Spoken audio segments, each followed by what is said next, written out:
أعوذ بالله من الشيطان الرجيم بسم الله الرحمن الرحيم الحمد لله رب العالمين بارئ الخلائق أجمعين باعث الأنبياء والمرسلين خالق السماوات والأرضين ثم الصلاة والسلام على سيدنا ونبينا وطبيب قلوبنا وشفيع ذنوبنا أبي القاسم محمد بن عبد الله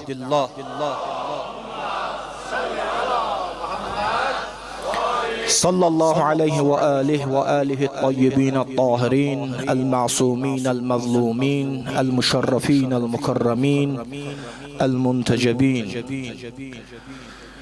اللهم لعن قتلة أمير المؤمنين Ali ibn Abi Talib aleyhisselam. Sözme alemleri hekimane, alimane ve son derece güzel yaradan, onu öz tükenmez rahmetiyle, kudretiyle yoğuran uca Rabbimin adıyla başlayıram. Allah Teala bu müqəddəs ayda tutulan orucları, edilen ibadetleri öz dergahında derece-i məqbula getirsin. Ve Allah'ın verirəm öz izzətinə, cəlalına, Peyğəmbər alı Peyğəmbərə xatir, kimlər ki keçən il bizlərlə bu Hüseyniyyədə Ramazan ayında əhya gecələrində olublar və bugün aramızda yoxdular, dünyaların dəyişiblər. Allah Teala həmən şəxsləri rəhmət eləsin. Allah Teala cəmi vətənimizin uğrunda canlarından keçən şəhidlərimizə rəhmət eləsin və məqamlarını da daha da âli eləsin. İnşallah bugünkü mövzum istəyirəm ki, bir gözəl mövzu ki var, o mövzu haqqında söhbət edən və mənim alim qardaşlarımdan üzr istəyirəm. Onların qarşısında cürət eləmişəm. Bu bəhs təslimiyyət bəhsidir ki, bizlər təslimiyyəti nə cür dərk edirik, nə cür qəbul edirik? Ümumiyyətlə, təslimiyyət deyəndə, bəli, İslam dini təslimiyyət dinidir. Amma mən istəyirəm ki, o təslimiyyətdən sonra ki, Allahın xaliqiyyətin ki, qəbul edirlər, Allah'a ki şəhadət gətirirlər, Allah'ın xaliq olmasını qəbul edirlər. Bundan sonra müşkül hardadır? Bu insanlar üç qrupa bölünürlər. Birinci qrup o insanlardır ki, Allah'ın xaliqiyyətin qəbul edirlər, amma rububiyyətin inkar edirlər. Rububiyyət, yəni müdəbbir olması Allah'ın, yəni tədbir tökməsi. Həyatlarında Allah'ı istəmirlər. Bu tək müsəlmana aid deyil. Xristian dünyasında da və o din ki Allah'ı qəbul edir, xaliqliyin, yaradan olmasın, bu dinlərdə bunu görə bilərik. Təəssüflər olsun ki, bu İslam dünyasına da sirayət eləyib. Bunun adına elmi dildə sekularizm deyilir. Yəni ki, bu insanlar vəhdaniyyəti, xaliqiyyəti qəbul edir, amma rububiyyətlə işləri yoxdur.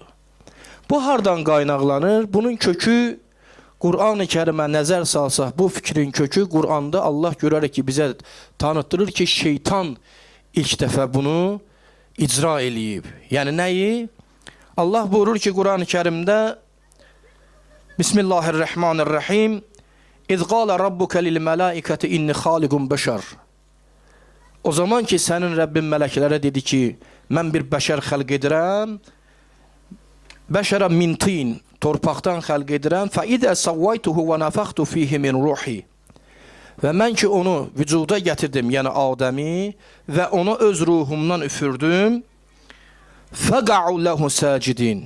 Və əmr elədim ki, onun qarşısında səcdiyə inin.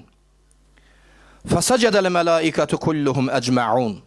Və mələklər cəm şəkildə hamısı Adəmin qarşısında səcdiyə indilər. İllə iblis istəkbara və kənə minəl kafirin. Yalnız iblis səcdiyə getmədi, nə oldu? Kafirlərdən oldu. Qalə ya iblis. Allah buyurdu ki, ey iblis, yəni ey şeytan, ey iblis. Mə mənəəkə ən təscudə limə xalaqtu biyədəyyə. Öz əlimlə xəlq etdiyimə nə səbəb oldu ki, nə maniyə oldu ki, sən təkəbbür etdin? Əstəkbərtə əm kuntə minəl alin. Sən təkəbbür edib özünü doğrudan mı böyüklərdən saydın alin? Böyüklərdən saydın. Qala ana xayrun minhu xalaqtani min nar və xalaqtahu min tin. İblis dedi ki, mən ondan üstünəm, çünki məni oddan xəlq etmisən, onu isə torpaqdan xəlq etmisən. Baxın əzizim, diqqət yetirək buradakı bir məqama. İblisin hətta özü Allahın xaliqiyyətini qəbul edir. Deyir, məni xəlq etmisən. Və onu da, Adəmi də xəlq etmisən. Xaliqiyyətdə, xilqətdə müşkülü yoxdur. Nə dedi müşkül rübubiyyətdə? Yəni, bəzi insanlar ki var, Allahın rübubiyyətində müdəbbir olmasında çətinliyə düşürlər. Yəni, istəmirlər ki, Allah Teala onların həyatına müdaxil eləsin. Yəni, tədbir töksün. Bu nədən qaynaqlanır? Bu ondan qaynaqlanır ki, əzizlərim, insanların istəkləri ilə, bəzi insanların istəkləri ilə Allahın istəyi üst-üstə düşmür. Yəni, deyirlər ki, biz istəyirik Allahdan, Allah ki, bunu bizə vermir. Biz ona görə Allahı öz həyatımızda, rübubiyyətdə istəmirik ki, bizə tədbir töksün. Amma halbuki onlar bilmirlər ki, Allahın onlara vermədikləri onlara bir lütfdür. Məsələn, biz bir misal çəkim, bizə bir uşaq, bizdən bir ülgüc və yaxud bıçaq bir alət istəyir, kəsici bir alət. Biz o uşağa onu verməsək, o uşaq ağlayacaq. Kənardan baxan bir şəxs deyəcək ki, niyə vermədin o aləti ona? Biz səbəbini deyəcək ki, verərdim, əlin kəsərdi, özünə xətər yetirərdi, zərər yetirərdi. Amma məndən bir yemək istəsəydim, mən verməsəydim, qınıyardım məni. Düz, kənardan bir ağlı olan ağıllı bir şəxs isə bizə nə verəcək? Haqq verəcək ki, bəli, düz elədin, vermədin. O uşağın özü isə gələcəkdə böyüyəndə, özü bizə təşəkkür edəcək ki, yaxşı ki, sən vaxtında, zamanında onu mənə vermədin. Biz sanki bizim nisbətimiz o uşaqla Allaha olan nisbət kimidir. Bəzi şeylər ki var, biz istəyirik, Allah onu bizə vermirsə, demək onda bir səbəb var. Allah onun zahirinə görə yox, o batindəki mənasına görə vermir. Biraz aparaq zehnimizi Qur'an-ı Kərimə, hansı qıssiyə? Həzrəti Musa Peyğəmbərdən Xızır Peyğəmbərin qissəsinə, hamısını danışmıram. Orada bir məqam ki var, bunu bilənlər, oxuyanlar bilirlər ki, Musa Peyğəmbəri ki Allah Teala göndərdi Xızırın yanına, Xızır Peyğəmbərin, onlar yol çıxdılar, gəmini deşdi, orada bir qulam, Qur'an-ı Kərimdə qulamun keçir. Qulamun, yəni yeniyetmə. O yeniyetmə uşağı Xızır Peyğəmbər Allahın əmri ilə qətl elədi, öldürdü. Bunu görən Musa səbirsizlik elədi, soruşdu ki, sən bir cana mı qıydın? Niyə onu öldürdün? Vurdu ki, ey Musa, səbirsizlik etmə, gözləginən sonra mənalarını deyərəm. Bu lədunni elm deyirlər buna. Lədunni elm o elmdir ki, zahirinə insan başqa cür qiymət verər, batindən xəbər olmaz. O batinin isə görüb bilmək lədunni elmdir. Xızır Peyğəmbər o sonra da hasarı hörəndən sonra başladı mənasını açıb danışmağa. Nə səbəbi idi ki, o uşağı öldürdü Allahın əmri ilə? Xızır Peyğəmbər buyurdu ki, Qur'anın dayəsidir. Buyurdu ki, bu uşaq kafirlərdən idi. Əgər bu uşaq yaşası olsaydı, öz ata-anası mömin bəndələri idi. Onları da küfrə, şirkə tərəf gətirəcəkdi. Mən onu indidən öldürdüm Allahın əmri ilə ona görə ki, onları küfrə, şirkə tərəf gətirməsin. Və ayədə nə buyurur? Biz istədik ki, ondan daha xeyirlisini Allah Teala onlara versin. İmam Rıza Aleyhisselam hədisində də buyurur ki, Allah Teala həmən o iki valideynə, ata və anaya, mömin olanlara bir qız övladı verdi. Həmən qız övladından 70 Peyğəmbər dünyaya gəldi. İndi qiyamət qurulsaydı, əgər o uşaq ölmüş olmasaydı və ata-ananı küfrə tərəf, şirkə tərəf çəkmiş olsaydı və özü də şirkin, küfrün içərisində hansı məsuliyyət gözləyirdi onu? Həm ata-ananın böyük məsuliyyəti günahı boynunda, həm də ki Allah qarşısında bu böyüklükdə günaha cavab vermək. İndi Xızırın o uşağı öldürməyi lütf idi, ya ona bir zülm idi? Əlbəttə ki, %100 lütf idi. Bizler bu cürük bəzən Allah'tan isteyirik.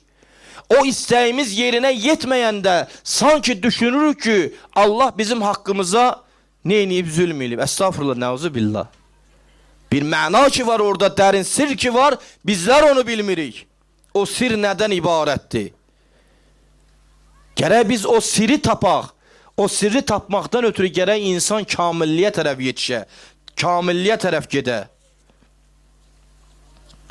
Kur'an-ı Kerim'de ayette Allah Teala ne buyurur? Buyurur ki bazı şeyler ki var, sizler onu sevirsiniz, o sizin pisliğinizdedir. Bazı şeyleri ki pis bilirsiniz, o sizin xeyrinizdedir. Kur'an ayetidir. Allah buyurur ki ve asa en takrahu şey'en ve huve hayrun lekum. O şeyleri ki pis kabul edersiniz, o sizin xeyrinizdedir. Ve asa en tuhibbu şey'en ve huve şerrun lekum. O şeyleri ki siz pis kabul edersiniz, yaxşı kabul edersiniz, o sizin pisliyinizdedir. Vallahu ya'lemu ve entum la ta'lemun. Hakikaten Allah Teala en yaxşısını bilir, elimlidir. Ne için verir, ne için vermir. Ona göre hemen insanlar düşünürler ki biz eğer bizim Allah isteğimizi vermirse biz rübubiyyeti istemirik. Yani Allah bizim hayatımıza müdahil eylesin. İkinci grup dəstə o insanlardır ki, əzizlərim, onlar xaliqiyyəti də qəbul edir, rububiyyəti də qəbul edir. Yəni Allahın müdəbbir olmasını da qəbul edir, Allahın xaliq olmasını, yaratmasını da qəbul edir. Amma bunlarda da bəzi yerdə müşküllər var. Yəni rububiyyəti qəbul etmək nə deməkdir? İlahi, namaz demisən qılıram, oruç demisən tuturam. Demişsən zina haramdır, yaxın durmuram, qumar oynama oynamıram, şərab içmək içmirəm.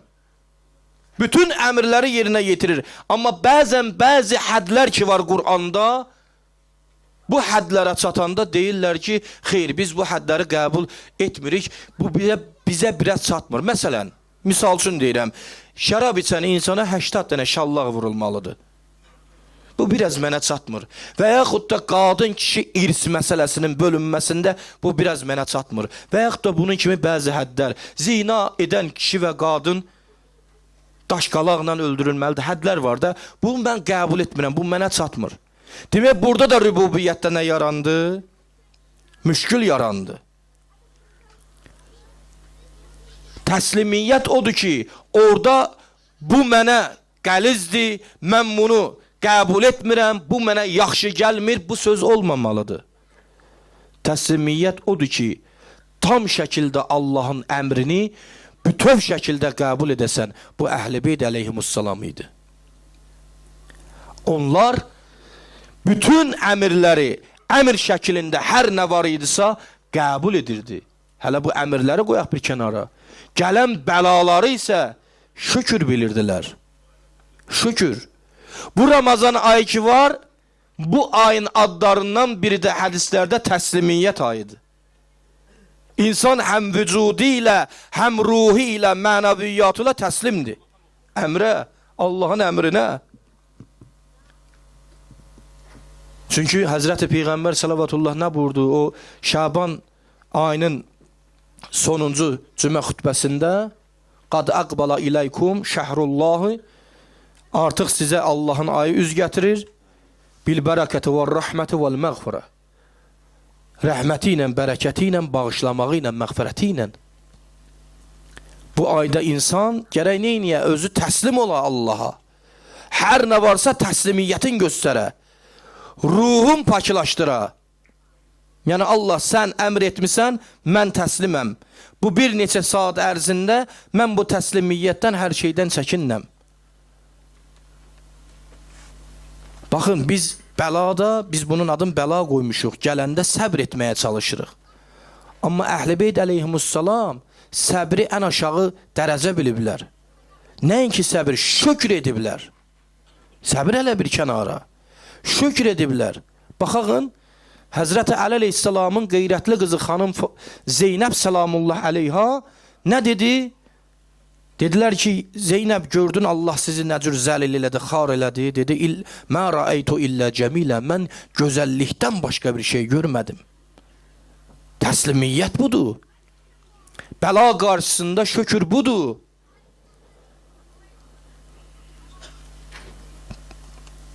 Peyğəmbər al, Peyğəmbərə salavat zikr eləyək.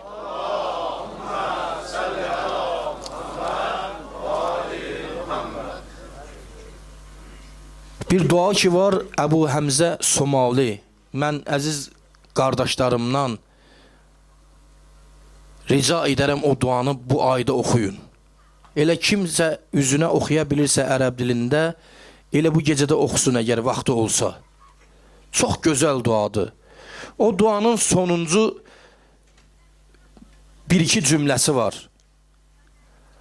Orada nə buyurur? Deyir, Allahümmə inni əsəluka imanən tübəşir bihi qalbi.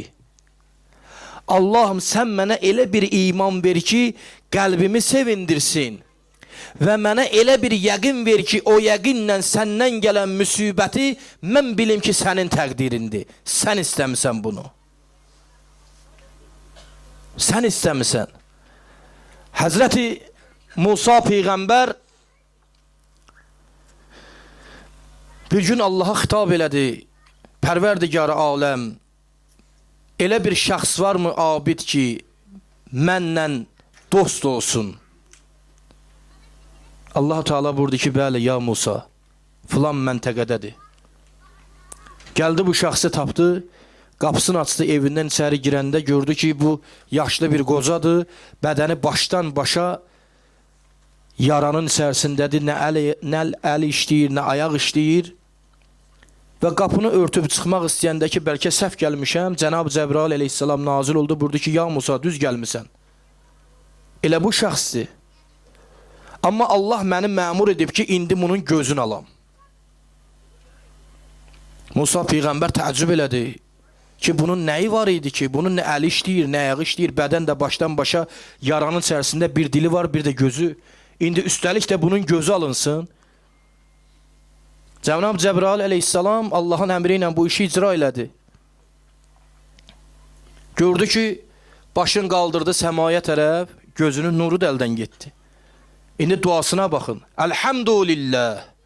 Elhamdü və sənau ləkə ya bərrun və bəsul. Həmd olsun sənə Allah. Həmd və səna sənə məxsusdur. Sən yaxşılığı çatdıransan. Vəsul çatdıran deməkdir. Bərrun yəni yaxşılıq edən. Musa Peyğəmbər təəccüb elədi, dedi, nə neymət sənə yetişdi ki, sən Allaha həmd səna deyirsən. Dedi, Musa, sən gələn? Dedi, bəli, mənəm. Dedi, İsrail oğullarının Peyğəmbəri Musa, sən deyilsən? Dedi, bəli.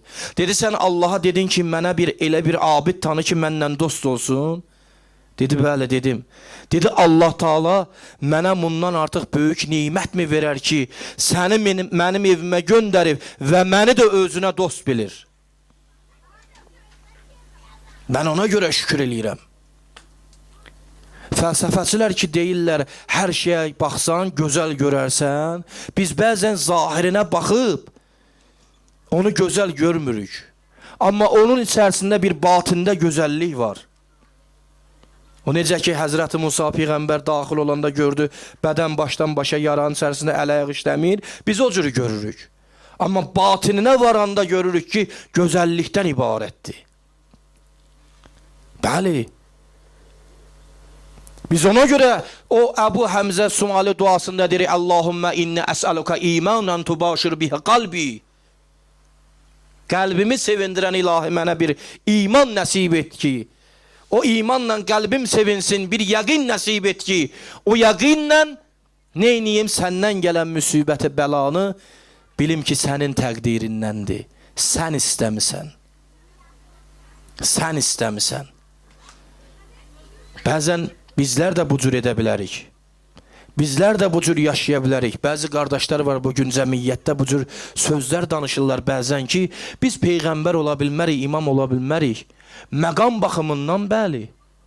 Amma özünü bənzədə bilərsən. Əgər özünü bənzədə bilməz idinsə, Allah Quran-ı Kərimdə deməzdi ki, لَقَدْ كَانَ لَكُمْ فِي رَسُولِ اللّٰهِ أُسْوَةٌ حَسَنَةٌ.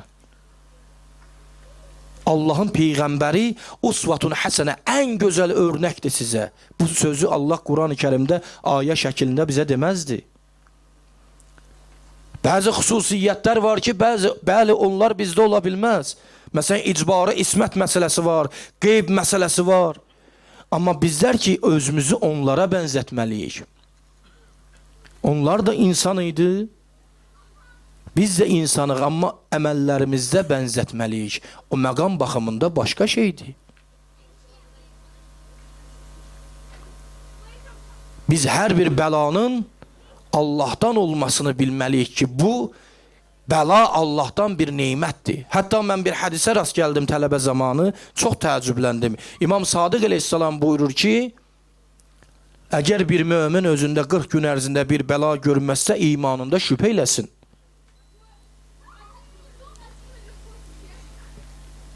Bəla Allahdan bir neymətdir. Həzrəti Peyğəmbər salavatullahı bir müsəlman evinə qonaq dəvət etmişdi. Peyğəmbər salavatullah əyləşmişdi, gördü hündür bir yerdən bir yumurta düşdü yerə, qırılmadı. Peyğəmbər salavatullah hədisdə gəlir ki, ətəyin çırpdı, durdu, dərhal evdən çıxdı. Və bu şəxs sual verdi ki, ey Allahın Rəsulü, nə üçün mənim evimdən bu cür təlaşla çıxdın, tez çıxdın?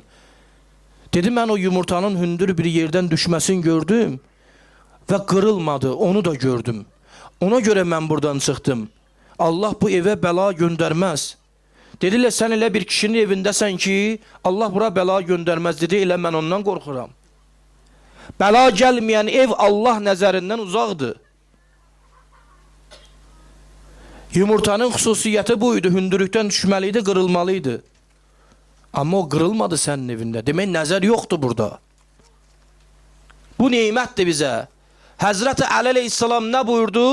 Dünən yox, sırağa günkü gecədə o şəhadətə ki çatdı. Birinci gecədə zərbətlənəndə nə buyurdu? Fustu və Rabbul Kəbə. And olsun Kəbənin Rəbbinə nicat tapdım. And olsun Kəbənin Rəbbinə nicat tapdım. Nicat tapdı ona görə ki, Allahına qovuşur. Onu neymət bilir özünə. Bu neymətdir, Allahdan bir neymətdir ki, öz dostunu, Həzrəti İbrahim Peyğəmbərin ləqəbi nə idi? Xəlilullah, Allah dostu. Cənab-ı Əzrail gəldi İbrahim Xəlilullahın yanına, dedi, İbrahim hazırsanmı? Allahın əmridir. Dedi, dostla dostun canına qıyar. Cənab-ı Əzrail dedi ki, Allah da bu cür deyir, dostla dostun görüşünə tələsməz. Əli əleyhissalam ona görə buyururdu, Fustu və Rabbil Kəbə, and olsun Kəbənin Rəbbinə nicat tapdım. Fustu sözü kəlməsi, indi burada qardaşlarım bilirlər, Ərəbistanda oxuyan qardaşlarımız da var burada, fauza sözündən də bir şeyin daşıb tökülməsinə deyərlər. Həmən kəlmədəndir. Yəni elə bir həddə çatdım ki, artıq mən o həddi istəyirdim. Necə ki, o Şaban ayının axırıncı cümə xütbəsində nə buyurmuşdu? Həzrəti Peyğəmbər buyurdu ki, səni bu ayda şəhadətə yetirərlər. Buyurdu ki, dinim səlamat olacaq. Buyurdu ki, bəli. Dedi, ləbbeyk, hazıram. Allahın verəm öz izzətinə, cəlalına, Peyğəmbər alıb Peyğəmbərə xatir, Allah Taala bizi həqiqi Allaha təslim olan kəslərdən qərar versin. Allahın verirəm öz izzətinə, cəlalına, Peyğəmbər alı, Peyğəmbərə xatir, Allah Taala bizim nəslimizdən gələnləri, övladlarımızı Həzrəti Əli əleyhissalamın vilayətin nəsib eləsin. O vilayətlə yaşayanlardan qərar versin. Ağa Qummi, inşallah bunu da qeyd edeyim, düşüm. Ağa Qummi günlərin bir günü sultan bunun evinə qonaq gəlir. Görür ki, bunun bir oğlu var, çay gətirir. Ağa Qummiyə deyir ki, mən istəyirəm ki, mənim qızım sənin oğlunla ailə qursun. Sənin oğlun mənim kürəkənim olsun. Ağa Qummi deyir ki, bu ola bilməz. Bu sevdandan vaz keç. Deyir, sənin istəyin mənim üçün dəlil deyil ki, mən sabah da səhər tezdən adamlarımı göndərəcəm ki, gəlsinlər, izdivac olsun. Bunlar gedəndən sonra Qummi ağa durur ayağa, 2 rükət namazın niyyətini eləyir. Deyir Allahım 2 rükət namaz qılıram ondan ötürü ki, əgər bu izdivacda sənin istəyin varsa, bu izdivac olsun. Yox, əgər istəyin yoxdursa, mənim oğlumu əlimdən al. Durur namaza, 1-ci rükətində görür ki, xanımı səsləyir ki, uşağın vəziyyəti pisləşdi. Ağay qummu namazı pozmur. Davam eləyir. 2-ci rükətdə başı səzdədə olanda, sonuncu səzdədə görür ki, yoldaşı fəryad elədi ki, oğlumuz öldü. Başın səzdədən qaldırıb bir daha yenə başını qoyur şükür səcdəsinə. Deyir Allahım sənə şükürlər olsun ki, mənim övladımı indidən əlimdən aldın. O övlad ki, gələcəkdə İslama zərər yetirəcəkdi. Allahın verirəm öz izzətinə, cəlalına bizim övladlarımızı, bizim nəslimizdən gələnləri salih övlad qərar versin. Allahın verək öz izzətinə, cəlalına Peyğəmbər alıb Peyğəmbərə xatir, kimlərin ki zürriyyəti olmur, övladları olmur, həmən şəxslərə zürriyyət nəsib eyləsin. Tahiyyətən ləkum və səlamu aleykum və rəhmətullahi və bərəkatuhu. Salavat zikr eləyək.